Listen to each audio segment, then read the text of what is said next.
Hey, Wedding Confessionals listeners, it's Brooke and Pammy. Hi. Just coming in early to remind you of our new sticker and photo giveaway. Yes. So the way it works is that all you have to do is go to your podcast provider, whether it's iTunes or Spotify. Podbean. Yeah, we're not going to make Pam list them. That happens at the end of the show. Oh boy. So from there, you just rate and review us. You give us the 5 stars or whatever it is in your specific podcast provider. And then you take a screen grab of that and you email us. What's our email address, Pam? weddingconfessionals@gmail.com. Yes. You email us a screen grab of your rate and review. And then you also include your mailing address. In return, we will send you a Wedding Confessional sticker and a picture of Ruth. Oh my gosh. She's a star. She is. She's a star of the show. We thought about maybe a picture of us, like having fun at our own weddings, but then we realized in the end, you just want pictures of Ruth. Pretty much. And we're here for that. Yeah. And we accept it. We'll provide. Yeah, and we will provide. The listeners have demanded more Ruth in their lives, and we've found a way to give it to them. Yes. So again, just to recap, go to your podcast provider, rate and review, take a screen grab, email us at weddingconfessionals@gmail.com. and you leave us that screen grab, you give us that email or get that mailing address, and we will give you what 2 things, Pammy? A sticker and a picture of Ruth. Oh, I'm so excited for everyone. Also, we have to do this photo shoot. I'm so excited. I know. And that's it. Enjoy the show, guys. Bye. Bye.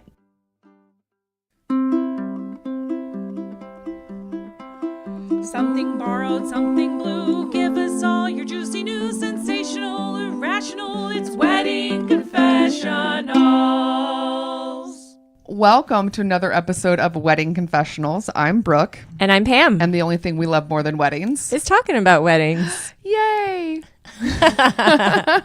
So, Pam, we have a new guest with us today. Yes. Coming to us from New York City, right? That's right. Right on. Cross the country. New York City, yes. Technology's amazing. So this is Chris Shelley. He is a professional officiant and has a new book that just came out, and it's called The Best Ceremony Ever. Heck yeah. So we're going to talk about that as well. I can't wait. All his stuff. So clearly he knows a lot about weddings. I think so. Yeah. So welcome to the show. And to any of our Thank new you. listeners, thank you for joining us, Chris. To our new listeners, just to let you know how the show works. Basically, listeners submit anonymous confessionals. Sometimes they're rants, sometimes they're questions, funny stories. Funny stories from the past. Yeah. And they submit them to us and we read them aloud and we help them with whatever dilemma they have or laugh along with them when it's something ridiculous. But every episode, we'd like to have a guest to help us go through those confessionals. Yes. But first, we need to get to know our guests. We understand what kind of advice they're giving, what their background is, what their thought process is, Yep. and to make sure that they genuinely love weddings. Spoiler, they always do. Yes. So Chris, clearly professional officiant and an author of a book about weddings. You're into this, but we want to start from the beginning. So how old were you when you went to your first wedding? Oh, wow. The first one I remember, I think, 10 or 11. Uh-huh. And it was my dad's second wedding. Okay. I was the ring bearer. Okay. Which I barely understood what that meant. Right. Sure. That's the first one I remember. And it was in the church where I had gone to school. I went to a school affiliated with the church. And so on the one hand, it felt very natural and very comfortable for me to be somewhere I felt so at home. At the same time, it felt very weird because I didn't understand this whole thing. I didn't understand completely what was happening. What's going on? Yeah. So yeah. But you held onto the ring. You didn't lose it as a 10-year-old. I didn't lose it. Okay. I didn't lose it. I held on to it for the 10 minutes or so. They trusted me with it. Success. And it worked out. Yeah. That's amazing. Yeah. Do you remember the reception at all? Like, do you remember dancing or eating cake? I honestly don't remember a thing past the ceremony. I really don't. If there was a party, I think they had something rather subdued. I'm sort of remembering something at their home, like a small amount of people came over, if I'm remembering it correctly, which it was so long ago. Yeah, yeah. Yeah, so it's not like that wedding sparked this whole career choice. That was, decades before I got anywhere near this business. Yeah, it's interesting as we go along how many people's first weddings are attending their parents' second wedding. It's kind of an interesting phenomenon that comes up. Oh, really? Yeah, yeah. It's kind of I guess kind of our generation, That's how it works. Looking ahead, did you go to a lot of weddings when you were a kid? Do you come from like a big family? No, I was an only child until I was 20, so no, very small family. I only remember a handful of weddings I attended, and only a few of them seemed to be "quote unquote" normal weddings. I feel like I was exposed early on to weddings that were in restaurants or weddings that were in barns and stuff like that. I remember distinctly one when I was maybe 20, 21 in a barn in Martha's Vineyard, and they did line dancing and really crazy stuff during the reception. It was really great fun. It was someone I'd gone to school with starting in first grade, so it was fun. I was part of the family pretty much. That's cool. Nice. Yeah, so it was only when I was more of an adult that I remember going to wedding ceremonies that were the kind of normal ones in churches or synagogues that were long and very religious and impersonal a lot of the times. And this got me thinking, I wish there was another way to do this, but I had no idea. I thought you had to become a priest or a rabbi or something to do weddings. And years later, I researched and, of course, learned that it's not true. And I'm glad I did. But that's cool. Yeah. So just to figure out the timeline of everything with you, did you become an officiant before you got married, or did you get married first? Excellent question, Brooke. Now, I was married a long time before I got into weddings. Okay. But I should have known. We got married in 2002. Yeah, let's talk about I didn't that. start doing weddings. Yeah. Who? What's the name of your bride? What's her name? Her name is King, King. Rad. And she is sitting right across the room from me, trying not to roll her eyes at my answers. Brooke and Pam, say hi. Hi. So we were married in 2002. It was very much a DIY wedding, and we're proud of that to this day. Yeah. We got married in a small Thai restaurant in the West Village in New York City. Right on. Where we had dined before and we liked it. And we loved Thai food. We only had about 30 guests. Mm-hmm. It was very low key. There was not this big dramatic entrance. There was no big processional. Yeah. Unless you count us walking through the front door and people going, "Hey!" That was as dramatic as it got.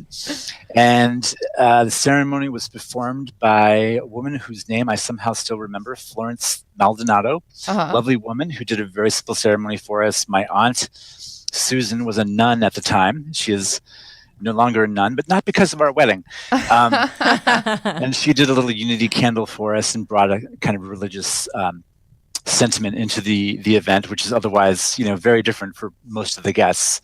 Sure. Not a lot of people go to weddings in Thai restaurants. So, and then we had a reception down the street at a bar where we were on the dart team. We, competed in throwing darts. Oh, darts. So nice. Darts. So our wedding cake had a dartboard on it. Nice. And everyone just played darts, and it was really really low key, really fun, really us. How good are you at dart throwing at this point? At the time, I was extremely average to less than average. We were not good. We lost almost all of our matches, but we had a great time. It wasn't about winning, which is good because we were always losing. Who's better, you or King? I think I had a few more years behind me throwing things at a wall than she did, but she was good. She was really good. She shocked the competition sometimes. They underestimated her, and then she floored them. Yeah. That's awesome. Nice. So a reception at a bar with a theme of darts. I think there's an air of danger. Yeah. Yeah, I like it.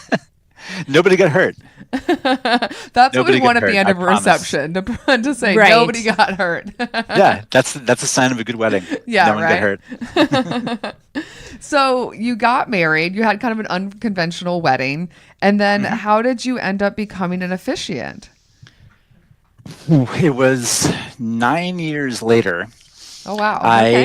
And again, I've been to several weddings. I thought this is weddings must be done better than this. They seemed impersonal. It seemed like the person doing the marrying didn't even know the couple necessarily. Yeah. And I'd always been a performer and a writer, and a little hammy part of me wanted to get up there in front of the people and say, "No, let me tell you about this bride and groom. Let me tell you what they mean to each other. Let me tell you all these things." But of course, you can't really do that.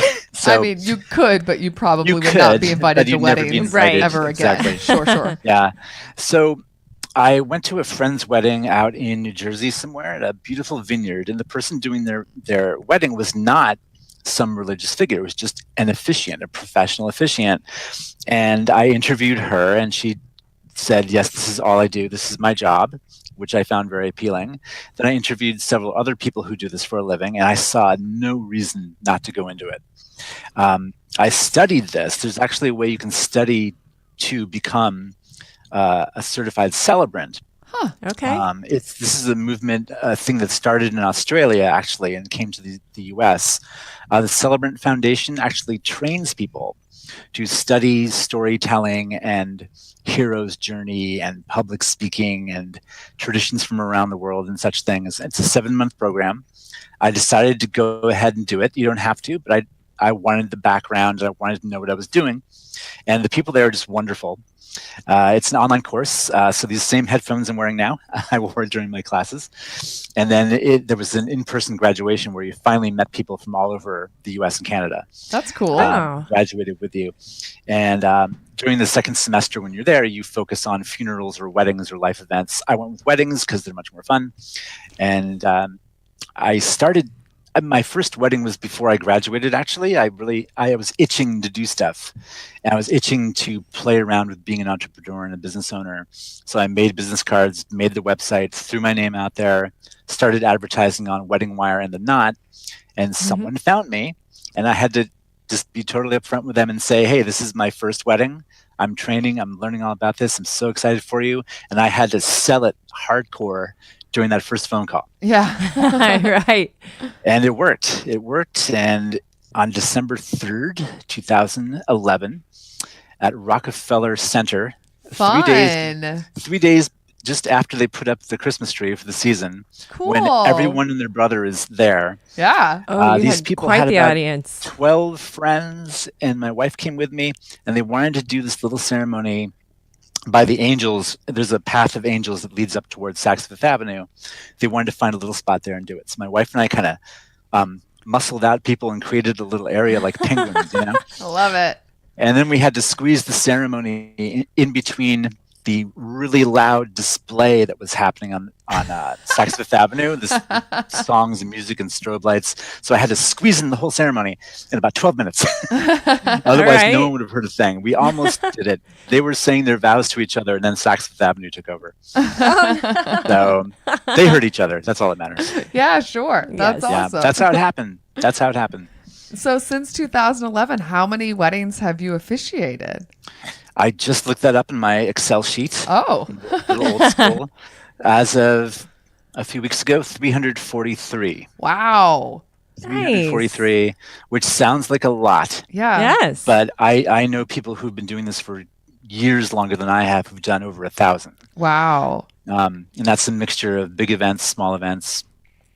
But I mostly do the sort of the bigger weddings where my time working with a couple is 6, 7, 8 months out, a year out, where I really get to work with them and write a great ceremony for them and trade drafts of it back and forth. So we've really worked on something together. I'm not a really big fan of the people who call and say, hey, we're getting married in 2 weeks. We want just a quick nothing ceremony. Are you available? And that's not very interesting to me. Yeah. I mean, I do them sometimes because, they pay me money. But, Sure. but I prefer the ones where it's a longer relationship. And what's the process like? So someone calls you, gets in contact with you. Where do you guys go after that? They reach out, and the first thing that they don't want to say, but is the absolute truth, is they're feeling out my pricing. Sure. Sure. Yep. And Hey, so then weddings if and that's- budgets, man. They go Weddings- hand in hand. Yes. Oh, it is a huge topic. Anytime you get any celebrants and officiants together, within 10 minutes, we'll be talking about pricing. What are you charging? What are you charging? What are you charging? So once they figure out the price is okay, usually we have a phone call. Often we meet in person if possible, if they actually live in New York City. But Yeah. a lot of people get married in New York and don't live here. So there's a lot of phone calls. Got I it. spend a lot of time on conference calls with couples. And they kick my tires a bit. They ask how I work, and I give them the spiel of how I do things. Or they ask me questions they've printed out from some handy-dandy planning thing from the Knot or somewhere. Yeah. And I just answer their questions one at a time. Every couple is different. And some people hire me during the call. Some people hire me the next day. Other ones want to meet in person, and then they hire me, stuff like that. I prefer meeting people in person because it's very important for me to be comfortable too Yeah. with the couple. Sure. It's not just that I'll just take anyone who asks me, but I want to know that they're genuine. I want to see that they're normal, and hopefully have my spidey sense working, that they're going to be pleasant to work with and reasonable to work with and normal people. Yeah. And it's easier to tell all these things in person than it is on the phone. People can put on a good show on the phone. Yeah, I've what you found. don't know right now with us on the phone with you, we're total weirdos. I've heard your podcast, ladies. I know you're total weirdos. And that's why I'm so happy to be here today. I was hoping we hit it pretty well. So how many times do you guys meet up? You said you keep kind of in contact as the process is going on. Most of it's email. Yeah. Really, most of it's email, because so much of it is writing heavy. Yeah. So as they do a whole questionnaire for me, they're very forthcoming in their questionnaires. I have them fill the questionnaires out separately, so I get the truth of what happened between them. Nice. I don't want the agreed upon story. I want the actual different versions. How different do they get? Yeah. Oh, there are big disagreements. That wasn't our first date. You're thinking of someone else. Which is really awkward. Whoops. Yeah, and sometimes one or the other will be more forthcoming, and I'll get lots of information from the bride, for example, and then the groom will kind of summarize. Oh, nice. Or bluff it off. But that tells me a lot about their personalities and what I'm dealing with. What are we talking about? The process? Yeah. The whole- So leading up to it, so I guess rehearsal day is probably pretty big for you guys. The rehearsal. Yeah. Well, the drafting part. If someone's contacted me over a year before their wedding, or maybe 9-10 months before their wedding, Yeah. ideally we've met up once in person early on, maybe before the writing process. Yeah. But I will also suggest we meet up closer to the date, because it's such a personal thing. Sure. Yeah. And if it can be apparent that the three of us are comfortable up there together and comfortable interacting, that helps convince the guests that everything happening is really genuine. So I do try to meet up with people a second time, if possible, because it's really weird when you see people for the first time at the wedding. And I have had it where the first time I saw the bride was when she walked up the aisle. It's very strange. It's like, nice to meet you. In highly Shake her hand. You're scenario. right. Yeah. Rehearsals is a whole weird thing. I do weddings in New York mostly, Yeah. but I also do weddings in Ohio and Kentucky and some other states occasionally. And the difference is pretty vast. In New York, rehearsals usually take place the same day as the wedding. Usually an hour and a half, hour before, sometimes 15-20 minutes before, in a side room or something. Wow. Because it's so expensive here, people only have access to their space that day. Oh, that makes Or sense. Yeah, it there's another does. wedding happening the Friday night or something for their Saturday. So I've only done in New York a handful of rehearsals on other days. It's very unusual here. Whereas Ohio, Kentucky, other places, they think it's a law that you must rehearse on another day. You must not rehearse that day. It's very strange because rehearsals only take about 10 minutes, maybe 15 if you get a lot of people. Yeah. And it's really, most of the time, it's not like we're choreographing a Broadway show. It's, Walk hey, you down go the stand there. line, right? Because most people, you know this, most people up there don't serve any purpose whatsoever. They're just standing eye there candy. looking good. Yeah, Yeah. They're totally. looking good. Yeah. So you mentioned you mostly work in New York, but you also work in a couple other states. Yep. When you think about the actual specific locations, give me your top 3 weirdest places that you've been an officiant. Oh, weirdest. Or most Weirdest- interesting, weirdest. whatever. Just think about you're like, wow, I can't believe I'm doing this here. Sure. Once the couple were huge New York Mets fans, Uh-huh. Okay. and the New York Mets were on the road somewhere, Yeah. and the people who own the stadium, Citi Field, where Yeah. they play, always need more money, so they rent it out for weddings. And so they Whoa. got married on this bridge out in the outfield in the stands. But the best part about it was the microphone I used to do the wedding was the same microphone that goes through the entire stadium. Oh my That you gosh. hear the announcers did. That's amazing. I've never enjoyed a mic check more in my life. So that was really fun. That's amazing. Yeah. Did you make any baseball puns during the? I mean, you Oh, have to, of course, right? I Okay, good. made Okay, baseball good. puns and jokes. Now losing his independence, pendants. That was fun. That's It was amazing. unavoidable. It was unavoidable. Yeah. So that was the most fun one. Yeah. I'm trying to think of a weird one. Maybe people Haven't are really been a pretty weird one. polite. Mostly there's ones- restaurants and stuff. A lot of restaurants. One of the most challenging places to do weddings is Grand Central Terminal. Oh yeah. Sure. People think, it's indoors, it's public, we don't have to pay for it.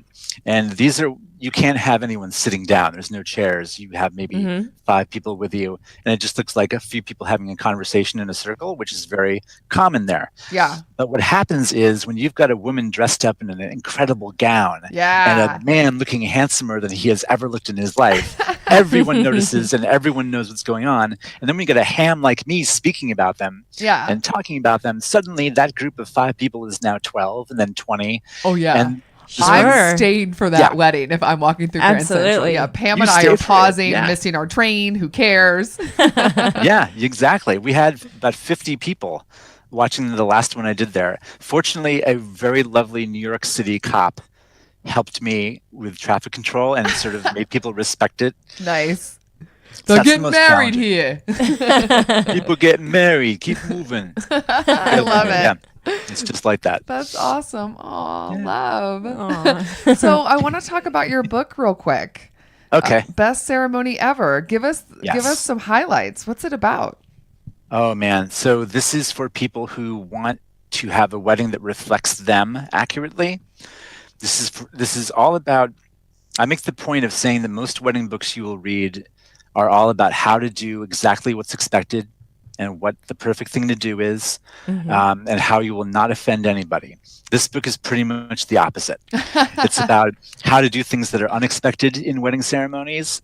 You may offend your grandma or somebody, but the important thing is that it's your wedding. You need to stay true to you.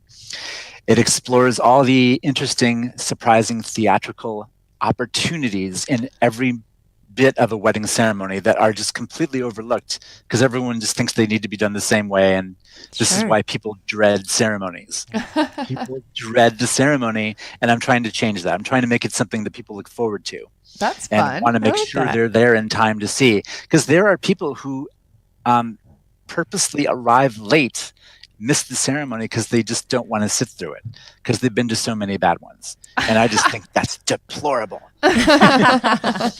Yeah. So this whole book is about making it unique and personalized and fun, while maintaining that balance you have to respect that it's a very dignified, life-changing event that's taking place. So finding that balance is what the whole book is about. And it's what my whole career is about. That's so fun. Yeah. Yeah, I like that vibe. Yeah. I like it I a do lot. too. So I feel It's a like cool vibe. we should do our last 2 questions, but I feel like we need to spin it to make it about being an officiant, right? Yeah. Right? Because I feel like he does more officiating than he does getting married. He got married once. Yes. That happened. But the officiant thing, he's gone for like a long time. We're going to have a conversation, just the 2 of us. We're working it out over here. Yeah. Okay, so Pammy, Yeah. I think you should ask the last 2 questions, right? Okay. Well, so normally we ask what is the best and the worst part of your wedding process, but I think we want to hear what the best and worst from being an officiant has I been. think you should ask that question. That's a great question. The best part for me, there's a moment in most of the ceremonies I do where we were nearly at the end of the ceremony. Usually it's been a really good time. People have laughed like crazy, but they've also a minute later started crying because it's beautiful. And the ceremony is almost over. And I talk my bride and groom, or bride and bride, or groom and groom, or whatever, through a sort of Zen moment where I get them to focus on everything about that moment. Because the day goes by so fast, it's hard to remember everything, no matter how many photos your photo guy takes. No matter if it's being videotaped, the only way you can remember what you're feeling and thinking is to really lock it in. So I have them notice the feeling of each other's hands, the feeling of what that ring feels like, because they've only had it on their finger for a minute. Every sound they hear, which then sometimes encapsulates the crying baby or the sneezing grandma, or the shutters of the photos, the police whatever it is officer. they hear. Right. The police officer yelling at people, the announcements about the next train departing for Peekskill. And then I had my favorite specific moment is I have them think back, if they can, to the very moment they met. And then I just shut up for about 10 seconds and let them connect that moment to this moment. And then I pronounce them husband and wife. And it's a fabulous way to be unique and be serious and be grounded in the process. I mean, it's fun doing entertaining ceremonies that get people laughing and crying. And any performer will tell you that that's very gratifying to hear. But to see the look on the bride and groom's face when they are relaxed and they're happy and they're in the moment together is the best. I get to do that all the time. I love Yeah. that. I know. Yeah. That's so cute. I love that. Yeah, But me the too. worst part. I know. Let's get to the shit. All right. How long is this episode? How much time do we Totally have? fine. We can make it a 2-parter. Go for it. The most challenging part is the rehearsal, actually, sometimes. If people feel compelled to have 15 bridesmaids and 15 groomsmen for some reason, and then several ring bearers and flower girls, and no one's seen each other in 10 years, so they're all chatty, and maybe there's some alcohol that's been happening before the thing starts. It's just a big, possibly. you're trying to do a professional job in the midst of a massive celebration, which is very challenging. Yeah. So I go from being the nice guy who's tender and gets them thinking about the moment they met to like a quarterback at the line of scrimmage calling an audible and yelling at everyone and screaming. Because it's like herding cats. You gotta get all these drunk groomsmen to just stand there and Children accept and the drunk fact. people, the worst. Yeah, and when the children are drunk, that's terrible. You're too young for scotch, Timmy. Everyone's Give me in their that. fancy outfits, all distracted by just wearing weird clothes. Yes. Yeah. And man. the other hard part for me is I'm trying to do something different with these ceremonies. And so sometimes within the writing process, there are some creative disagreements between me and the couple. And 99.9% of the time, they're resolved and they're easy to talk through, and I explain what I'm trying to go for. But there is an element of the customer is always right. Yeah. Okay. They're the boss. Yeah. I must work for them. I must go with what they want. And then the part of me that's screaming with experience going, no, don't you understand? And I have been fighting that part of me, just tell myself to shut up, let them have their thing. It's not a big deal. And so sometimes I do it okay, sometimes I don't. And making that judgment call is really tough sometimes. Yeah, that's tough. I see I that. can see Yeah. that. Yeah. Yeah. You want to get along, but also want to make sure it's like, guys, this is a snooze fest, or it's just weird. Yeah, but for the most part, I love this job. I hope I'm doing it until I'm old and gray and senile. I hope I'm doing it when I'm senile. Actually, that would be really fun. Well, it's funny you mentioned that because my grandfather on my mother's side was a minister, and when he retired from being a Navy chaplain and when he retired from working for the church, his last job, just because he loved working, he loved people, was he still did weddings.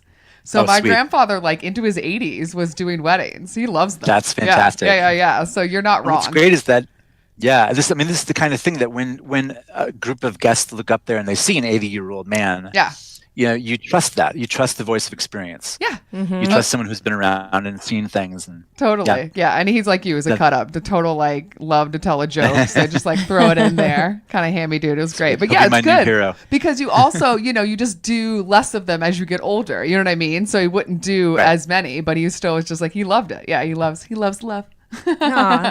Loves love. Yep. So I think we officially know a lot about his love of weddings. I think we're good. I feel like he can really help with these confessionals. You want to get to them, Pammy? Let's do it. Okay. Dear Wedding Confessionals, first of all, love your podcast. As someone who has been close to 24 weddings and works as a caterer, waiter, and bartender, I can honestly say you give such great advice for brides, the bridal party, guests, and just everybody. Oh, wow. This person knows weddings. I already love this person. Keep going. That being said, I have an etiquette question, and everyone I've asked for advice on the matter has differing opinions. I've been asked to be the maid of honor for one of my best friend's weddings. There are 4 other girls in the bridal party, including a matron of honor. Unfortunately, none of us live in the same state as the bride. I live the closest, and am still about an hour away. All of the bride's family also lives out of state. Because of my proximity and just also being the hyper-organized person I am, I've started looking at venues to host the bridal shower. Here's my concern, and where the whole etiquette thing comes into play. My friend has, let's just say, high expectations. She won't be content with someone's backyard or a small hall. I've tried to find places that will appease her and not that are not astronomically priced, because I'm assuming that the bridal party is responsible for throwing the shower and splitting the bill. Am I wrong in assuming this? I've been a part of other bridal parties where family members have stepped in and contributed, covering the cost of food, providing a location to host the shower, etc. But I'm afraid that her family won't. I'm also afraid the other girls will A, feel like they don't have to contribute, B, complain about the cost of the venue regardless of where it's thrown, C, some horrible combination of the two, or D, exhibit some erroneous behavior that I haven't foreseen. How do I handle this? Please help. Sincerely, stressed and strapped for cash. Ooh. Okay.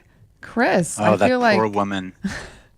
That poor woman. Well, first, obviously, I think all of us would agree that she needs to move farther away.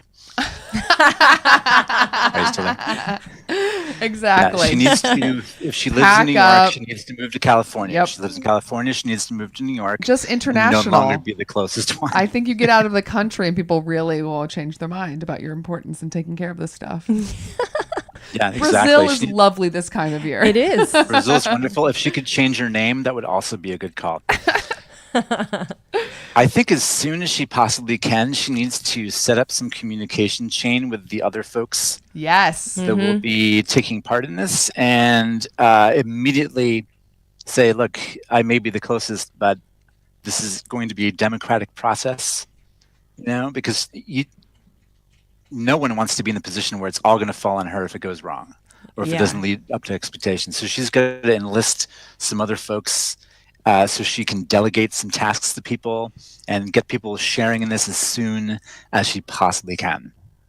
Agreed. Yeah, I think that one of the things that I read this and just kind of goes back to that thought process that I have, and this happens in my own life from time to time, where when you're having all these questions and you have all these fears about what's going to happen before actually reaching out to somebody to see how they actually react to something, sometimes your own fear is way worse than the actual reality. So I think you're right that as soon as possible, start communicating with people. I would definitely reach out to the matron of honor and all the bridesmaids and just get on the same page, being like, hey, I know you guys are all potentially traveling for this or may not even be able to attend this. Let's chat about it now. What are your expectations? What are your limitations? Because at the end of the day, you shouldn't just throw a bill at somebody. And I think that you're thoughtful enough in the fact that you wrote this, that you know that you don't want to do that. So I understand that you don't want to have too many cooks in the kitchens trying to make decisions, but at least if you guys can get on the same page about money, that would help. But the other thing is that it's not crazy to get the family involved now, because you need their information when it comes for invitations about who to invite, who not to invite, and and making sure that goes out. So it's not weird to start talking to her mother or another family member that you know of. Try to find somebody that you know at least somewhat well. I mean, if you don't, it is what it is.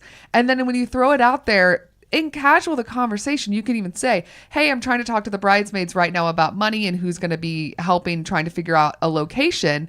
And, I'm wondering, is the family planning on contributing? Not, I demand it, but just ask the question. And if they say, oh, that wasn't really the plan, then fine. But there also might be a chance that they are. So want to. Yeah. Like I feel like it's okay to ask the question. You can do it in a polite way that doesn't feel like you're demanding people to put money in your hand. Right? Absolutely. Exactly. Don't just send a Venmo request to her mom. That will not go over well. That would be the wrong way to go about that. But what do you think, Pam? I agree with that. I think there's a lot of unknown, and you're not going to know until you start communicating. So whether it's with the other bridesmaids or with the family, you'll be surprised, I think. Or if you're not, if everybody is bailing, then you have the information to do what you need to do. And you can have a conversation with the bride at that point and be like, listen, this is what I can do. And if you have to manage people's expectations. So If she walks into a party that she thought it was going to be a little fancier, then you've managed that. You gotta do that. You gotta get ahead of it. Yeah, don't go broke over this. No, absolutely not. Because this Not can worth get it. pricey very quickly. This is potentially a lot of people and food and alcohol and potentially either like a nice restaurant or some sort of hall that can get expensive. So yeah, find out your budget now, find out what money is now and get concrete answers, not like I will contribute, we'd love to help. Get numbers. Be Yes. like, hey, just looking at places, were you thinking about contributing? Like how, and just, I mean, hey, it's money. Money's money. So get the uncomfortable conversation over with. And I think that from that, you will have more concrete information, which will empower you to make decisions. Yes. Yep. And I think also Exactly. like the bride might have kind of, bougie taste in general, but you could make a place that is maybe a little bit less formal, be super cute. Absolutely. Like sound like a creative person. The fact that you've worked in catering and stuff like that, you know what's out there. You know all the different options because you've seen it. Yep. So use that knowledge to not go broke over this. Or maybe call in some favors. Yes. Ooh, I you- like that Ooh. idea. Good thinking, Pam. Pamela's on Yep. it. Yeah. I think you'll be okay. And let us know. Yes. We love follow episodes now. Yes, we do. Yeah, so please send it because we are going to have more follow-up episodes. We're getting good responses for that. So another one's coming. Yes, it is. Cool. Number 2? Yes. Okay. And thanks for listening to the show. Number 2. Dear Brooke, Pam, insert games. Sorry, I'm going to insert it. Dear Brooke, Pam, Chris, and Ruth. First of all, I've been binging this podcast since August and have listened to literally no other podcast or music since then because I adore you all. Thanks for being fabulous. That is hilarious and Thank amazing. you. Now that I'm caught up, here's what I need advice on. My fiance and I will be married in July. Woohoo! Things are so far so good, and I promise to send future drama your way. Winky face. Thank you.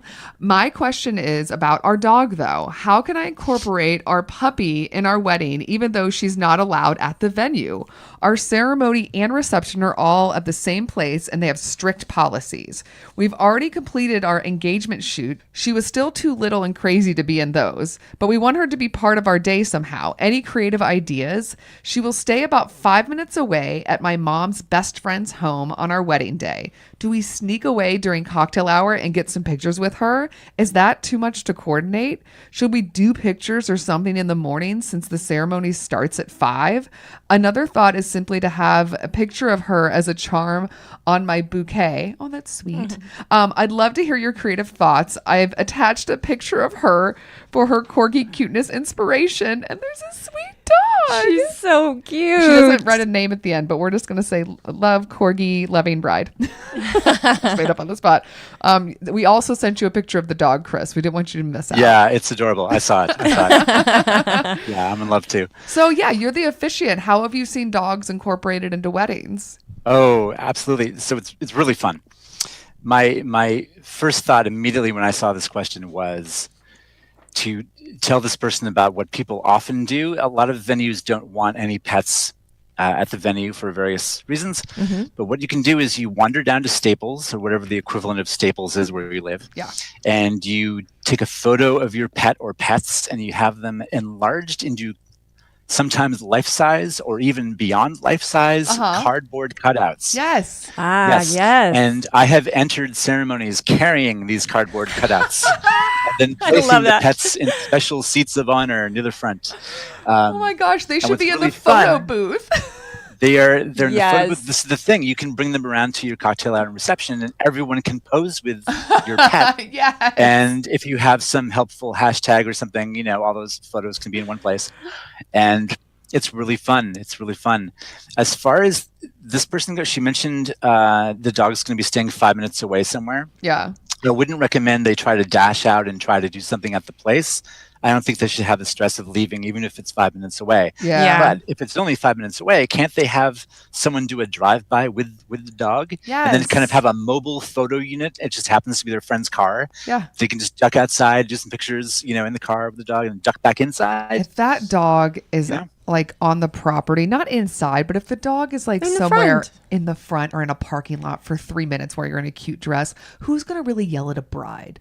That's No all I'm one's going to saying. do that. You've already paid all Yes. that money. If you're doing it for like 5 minutes, no one's probably even going to notice. And you know what? Those rules are made by the people that own it. I promise you, the cater waiter girl from the first story, Yeah. if she saw that corgi with the bride, She's not not going to say telling you. anything. Nope. Yeah. And if you do You're have some kind of fine. security detail Yeah. that's trying, checking people's cars and checking to make sure people are with the wedding, Yeah. have the dog be checked out by the security guy. That would be a great photo, right? The dog The guy with rejected. his headset, or let me see some ID. Have him dog trying to get kicked out through the of it. gate. Yeah.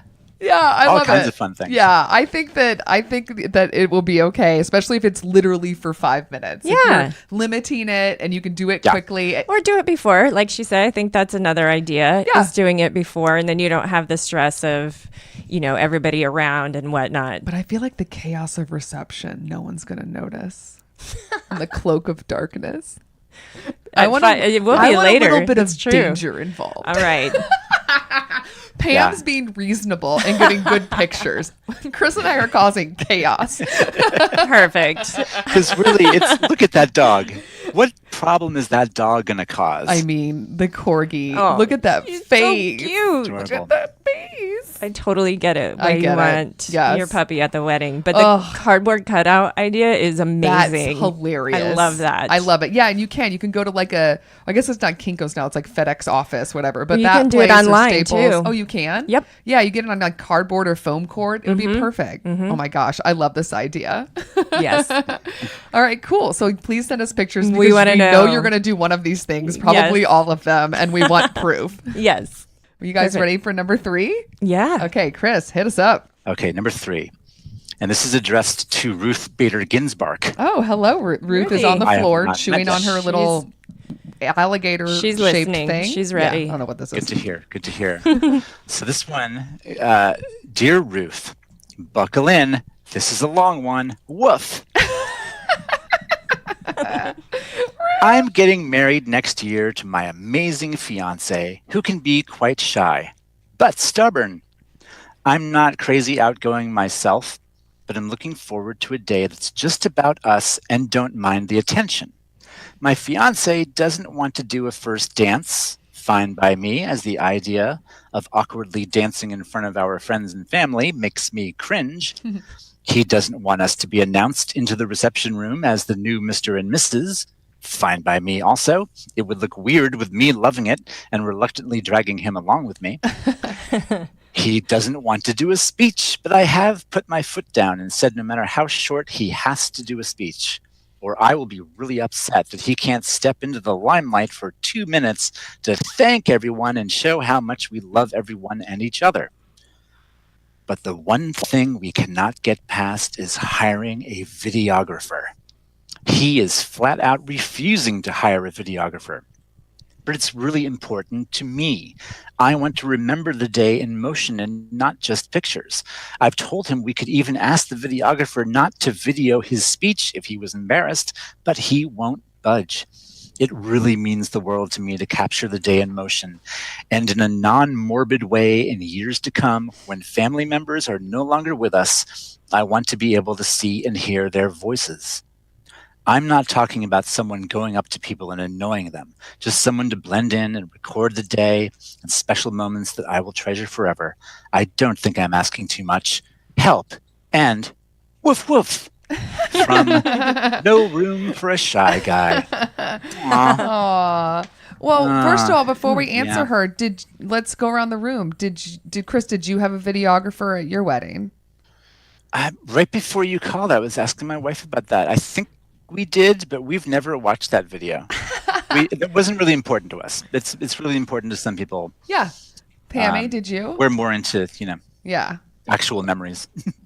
We had individual, we didn't have an actual videographer, but we had those little mini cameras Yeah. that we had like 5 of them. So we had our guests who most of them were in the entertainment business. Right. And you had professional video yes. people doing it for you for free. Yes. That's nice. Yeah. you know. But anyway, so we have all the footage, but it still hasn't been cut together. Yeah. But we have it. Right. And that's what we did. Yeah, I had the same thing where I had some friends that did take video. Some of them sent it back to me, some of them didn't. But I didn't have a professional videographer either. But also we were like super broke, so that was like not happening. The only reason why we had a photographer is because my mother-in-law insisted and paid for it. Which at the time I was like, this is dumb. And looking back, I'm like, thank God. Like, Thank God you did that. Yeah. right. Thank you for putting your foot down, Patty. So I was just wondering if any of us had any real world experience about hiring professional videographers. But I imagine with all the weddings that you've officiated, Chris, do you see all different levels of what videographer can mean? Because that's what I'm thinking that we can suggest is that I'm afraid he's thinking this like big movie production with lights and like everyone in their Lights face. and stuffing a microphone in people's faces. But I imagine there's a lot of Yeah. different types that are out there. Exactly, you're exactly right. I think his imagination of what this means is much worse than it actually will be, because nobody wants any of the things he's afraid of, and videographers know this. And good videographers, you don't even notice they're there so much. Yeah. Yeah. I mean, there are some that have multiple people helping them, and they show up when you're walking up the aisle, and they're in the way of the bridesmaids and groomsmen who didn't have anyone tell them, by the way, when you walk up the aisle on the real day, there's going to be a guy with a video camera there. So it's a little surprising for people. But these videos, these are not just still shots of your ceremony, like someone filming a high school play or something. This is like really intense videography that's done in a really tastefully, craftily done way, both before the ceremony, like they follow you all through your day if you want them to, during the ceremony, afterwards, and they compile everything down to the sweetest, most beautiful parts of it for you. So if there's an embarrassing speech you're doing, you don't want to be filmed, even if they do film you, they can cut it. Yeah. You know, Mm-hmm. ditto. I think his fears about the speech are probably founded on really him not understanding what's expected of him. I think he might fear that he has to do some huge 5-minute speech where it's really difficult and he's going to be expected to be funny or something he can't do. When meanwhile, it's really just a matter of just what she said, thanking people for being there. Yeah. He's Short going to and be doing sweet. that anyway. He'll just happen to be doing it with a microphone in his hand. Yeah. Yeah. So I think he's got to give in, because what she said, as a husband and as a groom, he's got to hear the important thing there was she said multiple times, this is really important to me. Yeah. Yeah. Right. And you've got to listen to, especially when it's repeated. Well, And I go think ahead. too that she has been giving up on her end. That's what I was just about to say. He doesn't want to do the dance. She's like, okay, he doesn't want Yeah. to do this. Great. She has given several times, and I think that this is his time to be like, okay. He doesn't. Like you said, you have yours, but you've never seen it. He doesn't have to watch it. Yeah. But it's there for her if she wants to watch it. Yeah. Exactly. And she's already given up some things that she very well could have said, no, we're going to have a first dance. And inevitably, we will dance, and that will be the first dance we are doing. Just fine. But Yeah. I think he wants to avoid the DJ saying, and now coming to the stage, put your hands together for the new Mr. and Mrs. So-and-so. He Right. doesn't want that. So you tell your DJ you don't want that. Yeah. You just sort of appear, a song comes on, and you start dancing. Yeah. Yeah. I think that, like you guys were saying, I think you should win this one, bride. You Yeah. definitely should be getting this. And one of the ways that you can not really convince him, but sort of ease him of his fears is that I think that you should start physically meeting some of these people. And I think that will take away the fear of the unknown. If you meet this videographer and it's like, oh, look, he's not a douchebag. And you see some of the footage that he's done, it's like, oh, this looks really classy and not invasive and not awful. I think he's probably having these fears of these like 80s movies. Yes. And you know what I mean? Like someone or like The Wedding Singer, where you're just thinking about these sort of worst case scenario, like obnoxious videographers with their huge camcorders. And like, that's not really how it is these days. It's pretty, cameras are pretty small. These people have smaller been these doing days. this for years. And that style isn't really a thing that people are into anyway.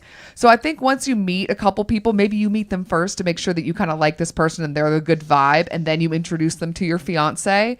And it's just, you get to physically meet in person. That way you can see, oh, they're not obnoxious. They're actually really cool and it'll be fine. And that way also the day of, like you wanted to, Chris, you always like to meet your people beforehand, is that this is now not a stranger with with a camera. You've met this guy. It's Bill. You met Bill, It's Bill. Yes. 3 Just months Bill, the ago, and he cool was guy. chill. Yeah. So Exactly. Bill's chill. Yes. I didn't mean to do that. But I like it. Yeah. But yeah, I think that you definitely should win this one. Yeah. You have a lot of things in your favor to say, you know, marriage is about compromise and we give and we take, and it's time for this guy to give a little bit. Yep.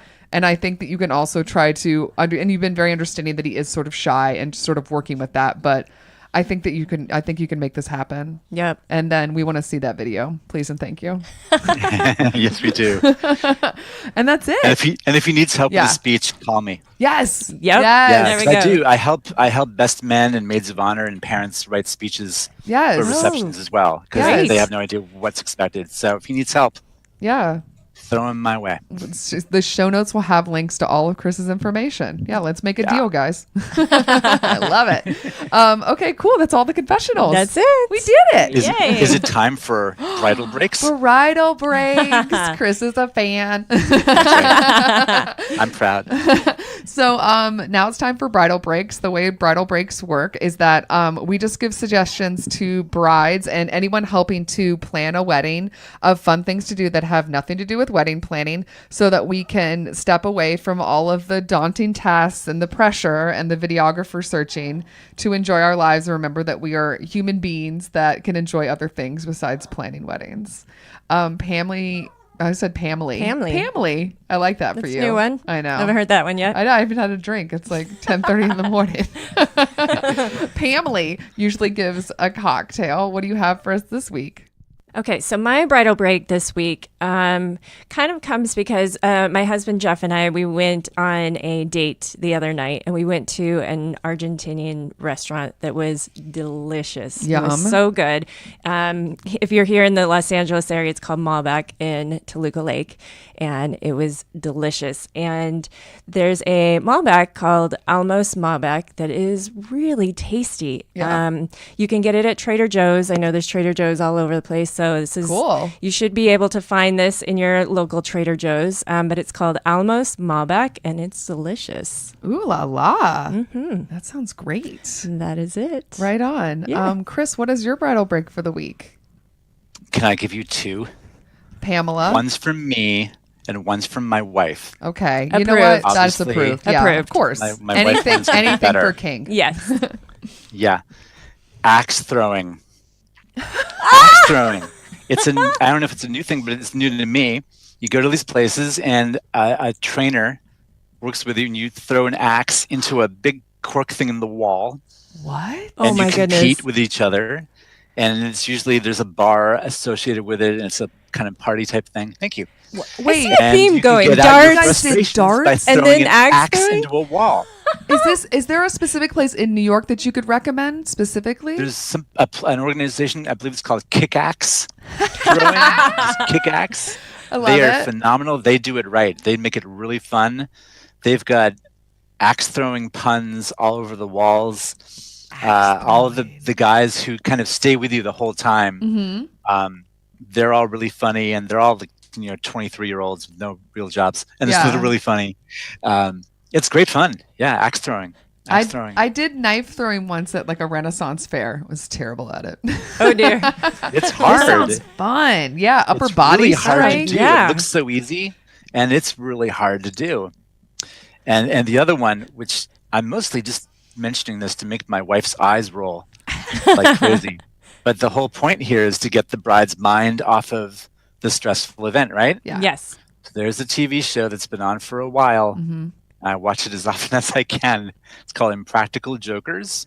Oh yeah. yeah. You know these guys, Yeah. right? They're lifelong friends who basically their whole goal in life is to make each other laugh. But they do these pranks and there's challenges, and they have to go up to strangers and say things the others are telling them to say. Yeah. And I love it because it goes way back to like Commedia dell'arte and like old-fashioned theater and comedy and improvisation. Yeah. And Yeah. within 5 minutes of watching it, I've forgotten about anything bothering me in my day, and I'm just laughing. And it just makes me want to have fun with my friends however I possibly can, without TV, without video games, without, because it gets you back to just having fun with people and your friends. So that's mine. I like it. Is it That's what good. channel is it on? I'm I trying think it's to on something called True TV. At Yes. This point. Oh, true. True. Used to be Yeah. Comedy Central. TRU. Yeah. Yeah. TRU, yeah, True TV. Cool. And they do live shows as well. They travel around and do live Really? shows. Oh, They're really? just a great bunch of guys, and That all live they would be wanted to do was amazing. name Yeah, that drop. would be fun to see. Good one. That's I my like bridal that. break. That's awesome. My Brooke? bridal break, yes, ma'am. My bridal break for the week, sort of it coordinates with one of our confessionals and also coordinates with other episodes we've had. Okay. So it's dog related. Beth Morrell, who's been on the show a couple times. She Yep. came on once when she was single, and she came on once to tell us that she's getting married.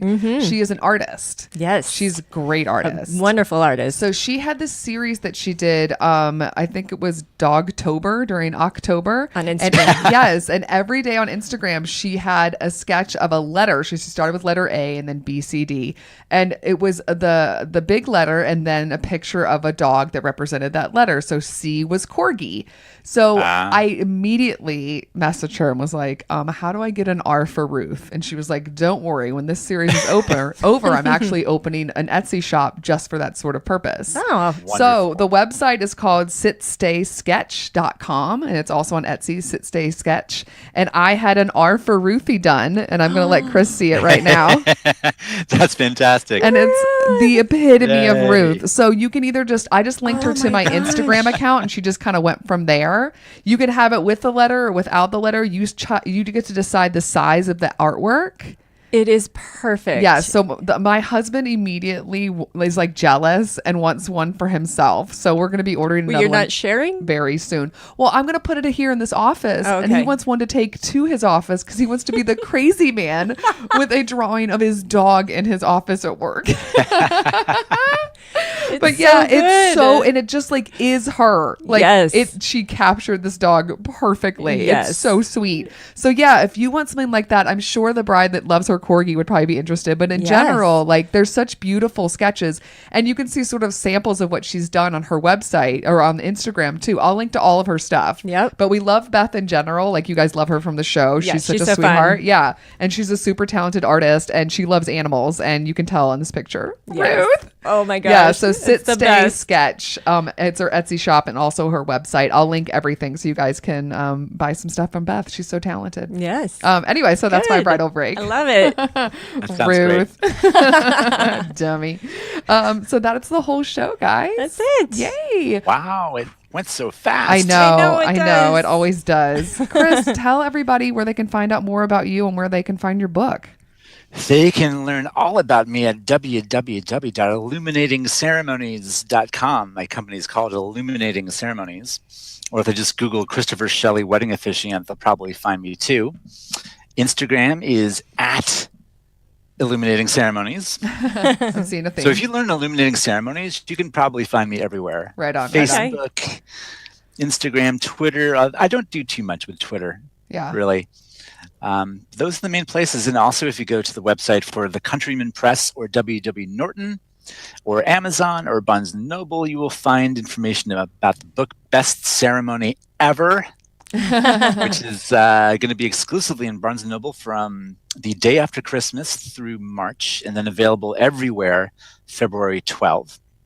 So there's major release dates coming out. I just got my first copies of the book a couple days ago. That's Oh, so I'm so fun. excited to actually exciting. hold the thing in my hands. I can't reach Yeah. one right now. That's so It cool. was really fun to see. So I've been mailing them to my mom, my dad, my aunt, and friends, and Yeah. my blurb writers, stuff like that. So That's it's awesome. really, really exciting. That's Yeah. so cool. Oh, yeah. That's awesome. Yeah. Thanks for being on our show. You now have Yes. to listen to me torture Pam as we promote our program.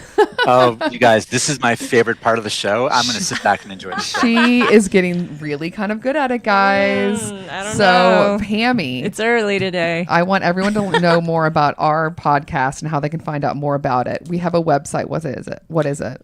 It is. Was it? it? It's weddingconfessionals.com. Yes, at weddingconfessionals.com, you can find show notes and pictures and more fun information about us. It's true. A And Ruth. couple. We have a quick bio about Ruth. Why not? You can also find links to all of our social media. Where are we on social media? You can find us on Facebook, Twitter, Instagram, and Pinterest. Yes, and we want to. Yay, Pam! I know. She's doing so well, guys. We want you to send us your confessionals. Yes. We love them. We need them. And we want to know more about your lives. They're fun. Yes. So you can send them. They're always anonymous, no matter what way you decide to send them. There's 3 different ways. And email is one way. Pam, what's the email address? What's with me today? What is the email address? weddingconfessionals@gmail.com. What's the phone number? 433. No. 434-933-2663. there it is. 434-933-2663. I know, Pam. But from there, you can just leave us a voicemail.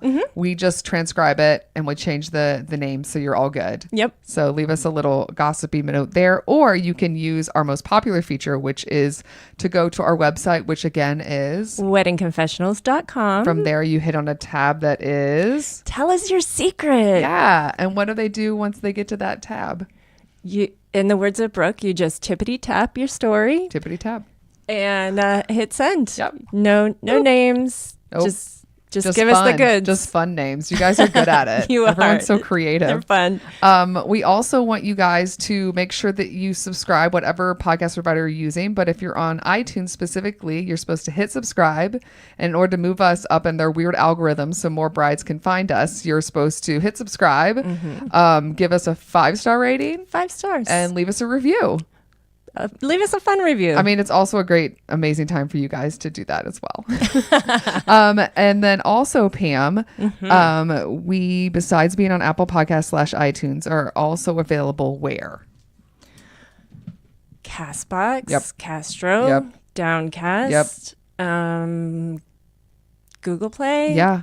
iHeartRadio, Overcast, Yeah. Player FM, Yeah. Pocket Cast, Yes. Podbean. Yeah. Is it because you can see this? Because I'm so I'm close not. to I'm you? looking up. Oh, you Christopher is. She's he's looking up. what I'm She's looking playing. up. Okay, Yep. sorry. I sorry to ruin your flow. You're on did. Podbean. Podbean. Still in the pods. Podcast Addict. Damn it.